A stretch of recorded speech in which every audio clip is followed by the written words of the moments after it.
Hi అండి, welcome to Uma's kitchen. Telangana style చేపల పులుసు ఎలా చేయాలో ఇప్పుడు ఈ వీడియోలో చూపిస్తున్నానండి. చేపల కూర ఇలా చేసుకుంటే చాలా టేస్టీగా ఉంటుందండి. దానికి కావాల్సినవి ఒకసారి చూద్దాం. చేపలు ఆల్రెడీ కడిగి పెట్టానండి. పెరుగును పసుపు వేసి నీట్గా నీళ్లు లేకుండా తడారిపోయింది. దీనికి ఇప్పుడు ఉల్లిగడ్డలు, 3 పచ్చిమిర్చి, చింతపండు ఆల్రెడీ 100 గ్రామ్స్ తీసుకొని నానబెట్టాను. ఇప్పుడు ఈ ఉల్లిగడ్డల్ని బాండి వేసుకొని నూనె వేసుకొని అందులో వేయించుకుందామండి. కొంచెం జీలకర్ర కూడా వేసుకుందాము. ఉల్లిగడ్డ పచ్చిమిర్చి కొద్దిసేపు ఫ్రై అయ్యేదాకా వేయించుకోవాలండి. ఇలా వేయించుకోవాలి.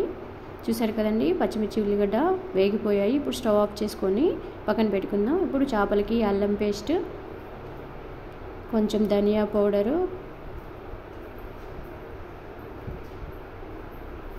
కొంచెం పసుపు, కారం అయితే ఒక 3 స్పూన్లు వేసుకున్నాను. వేసుకొని కలుపుకోవాలండి. ఇప్పుడు నానబెట్టిన చింతపండు ఉంది కదండి, అందులోని కొంచెం పులుసు తీసుకొని ఈ ముక్కలకి పట్టించుకుందాము.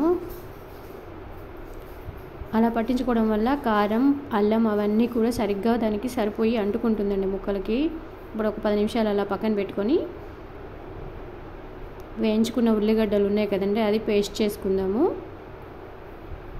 ఇలా పేస్ట్ చేసుకోవాలండి. ఇప్పుడు స్టవ్ మీద బాండి పెట్టి నూనె వేసి ఉంచాను.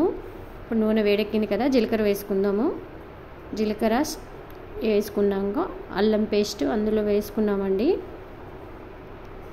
ఇప్పుడు కొంచెం పేస్ట్ పట్టుకున్నాం కదండి, అందులో వేసేసుకోవాలి. అది ఫ్రై అయ్యాక చేపలు వేసుకుందాము. ఉల్లిగడ్డ పేస్ట్ ఇలా వేసుకోవడం వల్ల చిక్కదనం వస్తుందండి మనకి చేపలకి.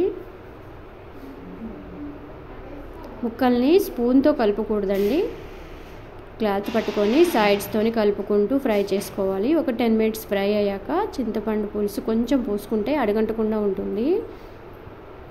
సో ఇలా ఫ్రై అయినాక చింతపండు పులుసు పోసుకోవాలండి.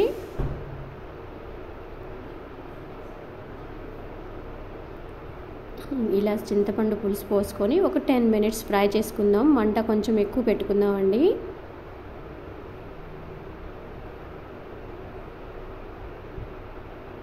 చూసారు కదా, కొంచెం వాటర్ కూడా తీసుకోండి. ఇప్పుడు 2 స్పూన్ల సాల్ట్ కూడా వేసుకొని కలుపుకుందాం. మీరు తీసుకునే క్వాంటిటీని బట్టి చింతపండు తీసుకోవాలండి.